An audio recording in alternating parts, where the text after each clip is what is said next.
लस्सी ले लो, लस्सी ताजा ताजा लस्सी, मीठा मीठा लस्सी ले लो भाई, ले लो ठंडी ठंडी लस्सी ले लो भाई, मलाईदार लस्सी ले लो। यूं आवाज देता हुआ एक आदमी ठेले पर लस्सी बेचता हुआ जा रहा था। इसका नाम था गगन।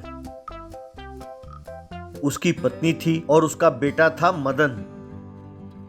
हर दिन सवेरे गगन और उसकी पत्नी मिलकर घर पर लस्सी बनाते थे।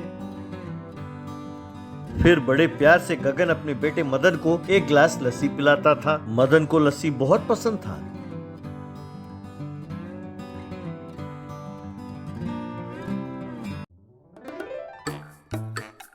एक दिन एक ट्रक ने आकर गगन के लस्सी वाले ठेले को जोर से टक्कर मारकर चली गई।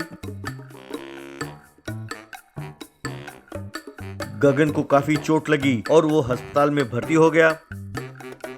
उस बेचारे की कमर टूट गई और उसने खाट पकड़ ली। अब उसका परिवार दुखी था कि घर को कैसे चलाया जाए। ये देखकर मदन, बापू तुम बिल्कुल चिंता ना करो, मैं पढ़ाई छोड़ दूंगा और लस्सी बनाकर बेचकर पैसे कमाऊंगा। हमारे पास इसके अलावा और कोई रास्ता भी तो नहीं है बापू, आप रोकना मत। यूं कहकर मदन और उसकी माँ मिलकर लस्सी बनाने लगे।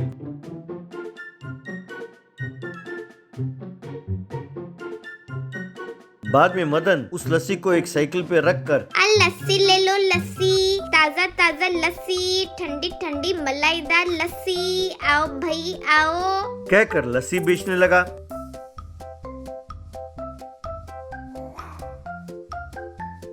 इस तरह जो भी पैसे कमाता था वो लाकर माँ को दे देता था। एक दिन वो लस्सी बेच रहा था कि तभी कुछ गुंडे वहाँ पहुँचे। उन गुंडों का उस्ताद मुन्ना, तुम उस गगन के बेटे हो ना, तुम हमारी बात मानोगे या अपने पिताजी के साथ अकड़ दिखाकर हाथ पैर तुड़वाकर घर में बैठे रहोगे? तब मदन, दादा आप क्या कह रहे हो, मेरे समझ में नहीं आ रहा है, आप जरा समझाकर कहिए ना। तब मुन्ना, अरे भाई मैं नशीली दवाइयाँ बेचता हूँ। मैंने तुम्हारे पिताजी से कहा था कि तुम्हारे लस्सी में वो नशीले पदार्थ मिलाकर बेचो, लेकिन तुम्हारे पिताजी ने साफ साफ मना कर दिया। इसीलिए उस पर हमने ट्रक चला दी। वो तो उसकी किस्मत अच्छी थी जो बच गया। अब बोलो तुम ये काम करोगे? अगर हाँ कहा तो तुम्हें छोड़ देंगे, वरना तुम्हारा भी वही हाल होगा जो तुम्हारे बाप का हुआ। तब मदन, देखो दादा ये काम मैं नहीं करूँगा और मैं कह रहा हूँ आप भी छोड़ दीजिए। ये सुनकर मुन्ना और उसके टोली को बहुत गुस्सा आया। उन्होंने मदन के साइकिल का चकनाचूर कर दिया। मुन्ना, दोबारा तुम मुझे दिखाई दिए तो तुम्हारी जान ले लूंगा। अभी तुम बच्चे हो इसीलिए छोड़ रहा हूँ, कहकर सब वहाँ से चले गए। मदन रोता हुआ घर पहुँचा और अपने माँ बाप को सब कुछ बताया और दुखी होने लगा। एक दिन मदन कुएं से पानी निकाल रहा था कि तभी कुएं में से एक परी बाहर आई।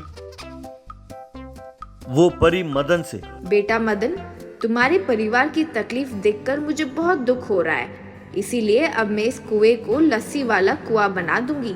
हर रोज तुम्हें इसमें से ताजा लस्सी मिलेगा। तुम वो लस्सी बेचकर खुशी खुशी रहो। यूं कहकर वो वापस कुएं में लौट गई। बाद में कुएं का सारा पानी लस्सी में बदल गया।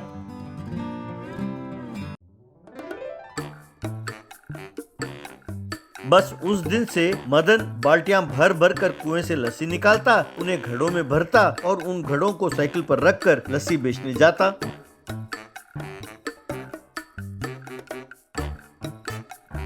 वो गरीबों को मुफ्त में लस्सी देता और उनसे आशीर्वाद लेता था। जब लोगों को पता चला, वो कुएं के पास आए और कुएं से लस्सी निकलते हुए देखकर वो कुएं की पूजा करने लगे। इस बात की खबर मुन्ना तक पहुंच गई। एक दिन मुन्ना और उसकी टोली कुएं के पास पहुंचे।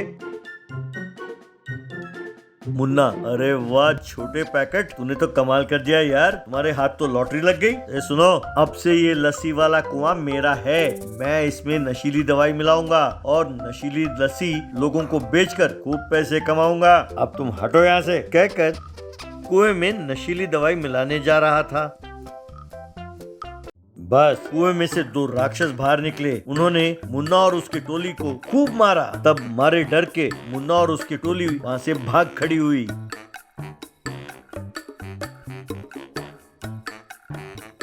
बस तब से मदन कुएं में से लस्सी निकालता, उसे बेचता और कमाए हुए पैसों से आराम से जिंदगी बसर करने लगा।